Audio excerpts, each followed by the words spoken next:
अस्सलाम वालेकुम and welcome back to my YouTube channel. मेरा नाम है वानिया जैदी, मैं एक क्लिनिकल न्यूट्रिशनिस्ट हूँ। आज आपको थंबनेल को देख के पता चल गया होगा कि मैं आज एक स्पेशल टॉपिक के हवाले से बात करूंगी। आज का मेरा टॉपिक है इंटरमिटेंट फास्टिंग एंड इस्लाम। सबसे पहले हम बात कर लेते हैं कि इंटरमिटेंट फास्टिंग का मतलब क्या होता है। इंटरमिटेंट का मतलब होता है not continuous. So intermittent fasting वो फास्टिंग होती है जो कॉन्टिन्यूअस नहीं होती। ये एक ऐसा ईटिंग पैटर्न है जिसपे हमारा फोकस व्हाट टू ईट के बजाय व्हेन टू ईट पे होता है। रिसर्च से ये बात पता चली है कि ह्यूमन बॉडीज ऐसे इवॉल्व हुई हैं कि वो काफी घंटों तक कुछ खाए बगैर सरवाइव कर सकती हैं। जिस तरह से पुराने जमाने में लोगों की मूवमेंट बहुत ज्यादा थी, बहुत ज्यादा काम करते थे, हंटिंग भी खुद होती थी, खाने खुद ही पकते थे, आग भी खुद जलानी पड़ती थी, तो उन लोगों की बॉडी काफी देर तक भूख बर्दाश्त करती थी और वो फास्टिंग मोड पे चले जाते थे। और इसीलिए ये बात कही जाती है कि आज से 50 साल पहले तक या 100 साल पहले तक लोगों का वेट मेंटेन होना बहुत ज्यादा आसान था as compare to now. Intermittent fasting की कुछ टाइप्स होती हैं जिसमें सबसे ज्यादा कॉमनली एग्जिस्ट करने वाली है 16 hours of fasting and 8 hours of eating. ये वाला पैटर्न फास्टिंग का रमजान की फास्टिंग से बहुत ज्यादा मिलता जुलता है, क्योंकि इनिशियली हम ये सजेस्ट करते हैं कि जब आप इंटरमिटेंट फास्टिंग करें तो इट्स अलॉट बेटर कि आप 12 से 13 आवर्स वाला पैटर्न चूज करें और स्लोली स्लोली उसको 16 आवर्स तक लेके जाएं। और इससे फायदा ये होता है कि आपकी बॉडी जब इतनी देर भूखी रही है तो वो अपने अंदर एग्जिस्ट करते हुए फैट को बर्न करती है, जिसको मेटाबॉलिक स्विचिंग भी कहा जाता है। इसी तरह इंटरमिटेंट फास्टिंग का एक और थोड़ा कम पॉपुलर तरीका है जो कि डेज के हिसाब से है। इसमें यह चीज होती है कि आप हफ्ते के 5 दिन तो प्रॉपर सही तरीके से खाना खा रहे हैं और 2 दिन आप अपनी कैलोरीज को रिड्यूस कर रहे हैं 1800 या 2000 से 500 या 600 तक। लेकिन मैं आपको ये बात बताती चलूं कि अगर आप बहुत ज्यादा देर के लिए फुल स्टार्वेशन मोड में चले जाएंगे, जैसा कि 24 आवर्स या 48 आवर्स या 72 आवर्स, तो वो आपकी बॉडी को फायदा देने के बजाय नुकसानदेह ज्यादा होगा।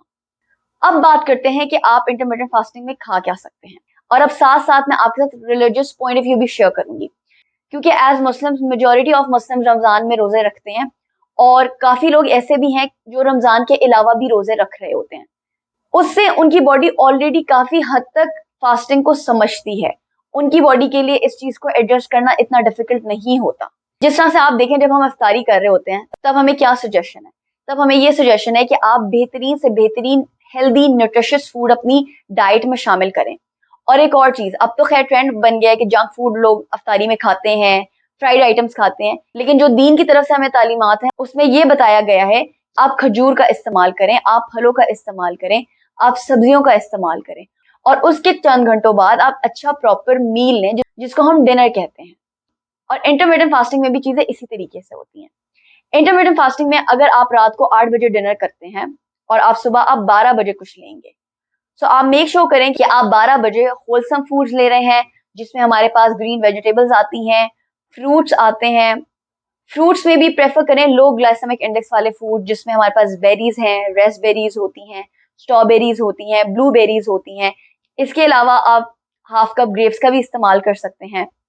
इसके बाद सजेशन यही है, जिस तरह हमारा दीन हमें सजेस्ट करता है कि आप अच्छी अफ्तारी के बाद 1 से 1.5 घंटे बाद कोई अच्छा सा मील लें।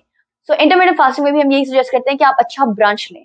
अब आप एक प्रॉपर मील ले सकते हैं, जैसा कि हम अफ्तार के 1 से 1.5 घंटे बाद लेते हैं।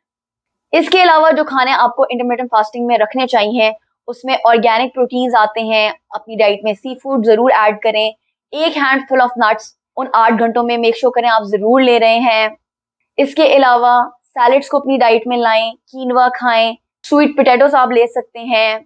अगर आपके एरिया में एवोकाडो मिलता है तो वो भी आपको अपनी डाइट में जरूर शामिल करना चाहिए। अब मेक श्योर करें कि उन 8 घंटों में जब आप ईटिंग मोड पे हैं तब आप अपनी डाइट में वेजिटेबल्स और फ्रूट्स को बहुत ज्यादा रखें, और सी फूड और फिश का इस्तेमाल एटलीस्ट हफ्ते में 2 दफा लाजमी करें। उसके अलावा आप कोशिश करें कि आप दिन में 1 दफा अंडा ले रहे हैं और दिन में 1 दफा डेयरी की सर्विंग भी जरूर लीजिएगा, जिसमें हमारे पास चीज आती है, योगर्ट आती है और मिल्क आता है। इसके अलावा रेड मीट और स्वीट्स का इस्तेमाल लिमिटेड रखिएगा। Other than eating, it is suggested कि आप अच्छी नींद लें। आप अपने पानी के इंटेक को बहुत ज्यादा रखें, क्योंकि 16 आवर्स जब आप और कुछ खाने की चीज नहीं ले रहे तो आपको बेवरेजेस अलाउड होते हैं जिनमें कैलोरीज 0 हों। इसमें हमारे पास पानी आता है, ब्लैक कॉफी, ब्लैक टी आती है। उसके अलावा आप कोकोनट वाटर भी पी सकते हैं। सो इसलिए आप मेक श्योर करें कि आपकी बॉडी वेल हाइड्रेटेड हो। इसके अलावा आप मेक श्योर करें कि आप पूरा दिन एक्टिव हैं। जब आप ईटिंग मोड पे हैं आप तब भी एक्टिव हों, और जब आप फास्टिंग मोड पे हैं आप तब भी एक्टिव हों। इस ईटिंग पैटर्न में आपने कुछ चीजें अवॉइड करनी है, जिसमें हमारे पास मेनली शुगर इनटेक आती है, स्वीट्स इनटेक आती है। इसके अलावा फिजी ड्रिंक्स और जंक फूड। आप कोशिश करें कि इन चीजों को जितना अवॉइड कर सकते हैं उतना अवॉइड करें। इंटरमिटेंट फास्टिंग सब लोगों के लिए नहीं होती। वो लोग जो डायबिटीज के पेशेंट हैं या प्री डायबिटिक हैं और उनसे अपने शुगर लेवल्स कंट्रोल नहीं होते, वो इंटरमिटेंट फास्टिंग को ट्राई करने से पहले किसी न्यूट्रिशनिस्ट से राब्ता जरूर करें। इसके अलावा जो छोटे बच्चे हैं या 70 ईयर्स से बड़े लोग हैं, उनको भी इंटरमिटेंट फास्टिंग ट्राई करने से पहले किसी ना किसी प्रोफेशनल की सजेशन जरूर लेनी चाहिए।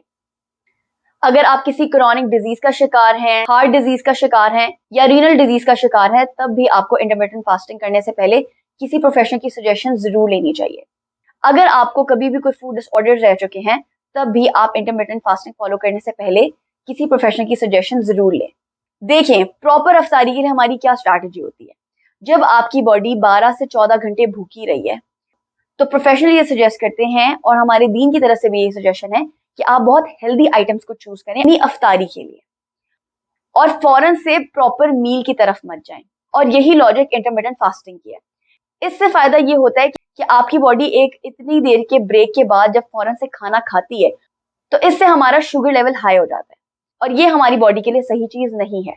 इसलिए इट्स अलॉट बेटर कि आप पहले फ्रूट और वेजिटेबल्स की इंटेक लें और उसके बाद प्रॉपर मील की तरफ जाएं।